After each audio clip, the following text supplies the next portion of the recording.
Well, good morning, everyone. Fewer people definitely on the second day, but thank you all for turning out, because I'm sure last night was a little bit of a crazy partying for some of you. So we are going to talk about buying pieces of the digital infrastructure puzzle. I have a great panel coming up, and of course, they're really, really fun to listen to get kind of some of the inside thoughts on what's going on with M&A. So I'm going to try and keep this introduction short. I'm supposed to kind of set the stage.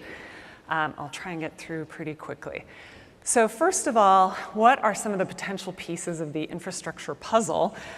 Those of you who saw me yesterday know I'm a data center analyst normally by day. This is my M&A role by night. So I tend to look at it from the sort of bottom tier, the infrastructure start. So I'm going to show the stack here. So for us, typically you've got the land and shell. I guess I can point over that way. The land and shell infrastructure at the bottom, then your raised floor sort of turnkey wholesale is how I think about it. Next, and we talked about this in my panel yesterday, the difference between wholesale and retail to us now is really more around services. It used to be around the size of the deal and the kind of some of the implications of the deal, but now it's all around the services wrapper. And so when you add services on top of that, and these don't necessarily come in this particular order, but we certainly see interest in adding network services, storage, security, adding there, up through the stack to managed operating services, operating systems, hosting, and then eventually the infrastructure as a service and platform as a service. Now, it's interesting because lately we've seen a lot more of the bottom tier players, so especially co-location providers, retail co-location providers looking to move up the stack rather than the other way around. I think probably about maybe 8 years, 10 years ago, we saw much more the reverse, where there were a lot of hosting providers out there that were unhappy with their co-location and ended up building their own buildings and then offering the co-location as a service. Now we see it much more the other way around. And part of the reason is the numbers involved. So the numbers look very appealing. I've done a very rough estimate. So again, these numbers can be all over the place, but trying to make comparisons by how much you can get per rack. Powered shell is typically leased kind of by square foot, but if we translate it into rack, you could say get 60 to 80 per month. If you add that raised floor and some of the MEP equipment, that bumps you up really tenfold to a $600 to $700 per rack. You double that as you add the racks in there and a certain amount, maybe a little, as I was saying before, a little bit of services, the remote hands. And then when you get to hosting, you can have a tenfold increase again. And this is because not only are you, depending if it's dedicated, but you may or may not have multiple servers in that rack, and then you're just getting a lot more money for the services. And then finally, if you're in an Amazon type infrastructure as a services model, your monthly revenue goes way up. So people see these numbers and think, oh, this is great, especially if you're a co-location provider, you've built your data center, you're running out of space. It makes sense to add those services to try to get more money for that same square footage. The problem is, of course, the numbers are very appealing, but it's much harder than it looks, right?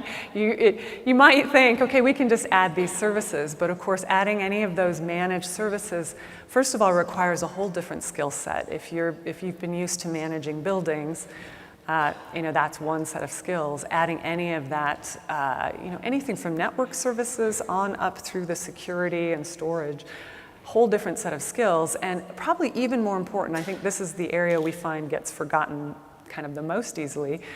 Even if you go out and hire all those experts to provide those services, the biggest problem is often with the sales staff. Converting them from that co-location space power sale into a managed services sale, very, very difficult. It's a completely different type of sale. Obviously, you have to target a different level in the enterprise, and you have to gain their trust in a much different way. So this has been the kind of the number one area that folks have struggled with, and that's why it often makes sense to buy someone. Now, another piece of the puzzle, we've kind of gone up through the stack, but certainly, obviously, for data center providers, strong customer demand for multiple locations. So still a lot of M&A we're seeing picking up geographic pieces around the country. A lot of that's due to latency requirements, and customers really, really wanting either, and sometimes, actually a lot of times both cases, they want both that disaster recovery backup, but then they also want multiple sites to improve the redundancy, the latency that their customers are experiencing and that their own employees are experiencing. The other thing too that's nice if you're a co-location provider is once you've added multiple geographic regions, it gets much easier to raise funds. That's one of the #1 questions that the funders will ask. Is this a business with geographic redundancy? Not all your eggs are in one basket, all your customers are in one location. If they see that geographic diversity, it gives you much easier time raising money. Now, we have done some surveys around this. Michelle Bailey, this is part of one of her surveys actually last year, where we were asking what people preferred, whether there was a customer preference to have their hosting provider or a single source essentially wrap a number of services together. We found that around 45% said, yes, we actually would like one throat to choke. You hear about this, but you don't always know if people really want that. I think the folks who kind of started first with this tend to be the early adopters. They tend to do things themselves. They put everything together themselves. They like best of breed providers. But now as we're seeing kind of the rest of the companies, enterprises enter into this, they're much more likely to want to have that one throat to choke and have someone help them, kind of the trusted advisor role. Now this one, I just put up, there's a lot of little things. It's probably hard to read. It was more just to give the sense that you've got a wide variety of players in this market, and we'll talk about this more on our panel. You've got your systems integrators, you've got ISVs, you've got hosting providers, you've got telecom folks, and you've got the kind of crazy outliers like a Facebook or a Google's coming in, and all of them are wanting to play in different pieces, and they're putting things together often through partnerships. So we talk about sort of internally at 451 what makes sense from a partnership point of view and what to watch out for, but also through mergers and acquisitions. And we've seen obviously quite a few of those. So I think definitely more to come. You're going to continue to see, especially some of these system integrators, VARs, ISVs, folks who have not necessarily done a lot on the hosting and cloud side. They're going to start wanting to get more involved and really looking for pieces to buy. Just a list of some, potential possible acquirers and targets. I won't go through this whole thing, but certainly telcos, we're going to talk about them in a minute. We think NTT, possibly SoftBank, AT&T, some of the telcos still wanting to buy pieces.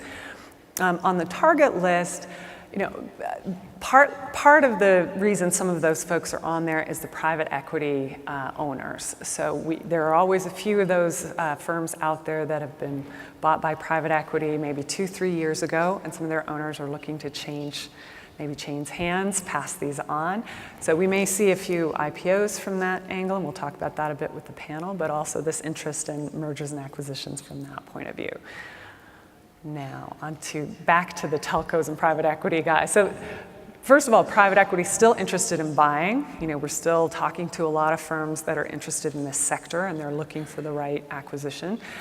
We've seen a few this year, Little John being kind of the main example, and GI, of course, which we're going to talk about hopefully on the panel. That was such a big, important deal this year with GI picking up peak 10. But sort of a resurgence in the telcos as well. There was some quietness. We'll talk about that in a minute. But we've seen NTT and Shaw this year, Verizon as well, and Rogers up in Canada. Canadian telcos coming out strong. So we expect to see some more activity there too. And on the telco side, just thought I'd put up a whole list of some of the ones we've seen. And I think even some small guys, Hawaiian Telecom in there buying System Metrics, Telecom New Zealand, you're seeing telcos from all over trying to figure out what pieces to add. And I think part of the reason just across the board, in addition to adding sort of classic services pieces, a lot of firms, particularly the telcos, have already done that. They have bought Savvis, they have bought Terramark, they've bought some of the big managed hosting cloud providers.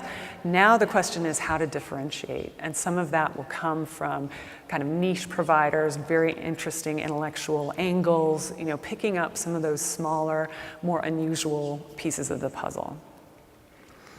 M&A activity, we've seen pretty consistent levels. It's not rocketing, on the data center hosted services side. Certainly cloud in particular hasn't been necessarily as big as we would have expected, but certainly consistent number of deals. And there's certainly interest in funding for these. So we expect at least a consistent level of deals to continue, maybe some acceleration, and the debt will continue to fund that. Now, noticing how much debt has been raised in 2013 compared to 2012, a lot of that was actually just used to turn over, other debt. So it wasn't necessarily used for acquisitions or new builds. But I put it up here partly to show the interest in the sector. Bankers are a lot more comfortable with the business models here. They're more comfortable lending to this sector overall. Now, deal value. Roughly, again, we've seen roughly the same deal values over the past 3 years. And there can be a lot of noise in these. If you get a couple of really big deals, it can throw it off. So I don't like to make too many claims. But on this one, enterprise value to EBITDA, everyone always wants to know, how do I not be down at the 2.8 like IOMart and RedStation? How do I get myself up to the iWeb 25 level?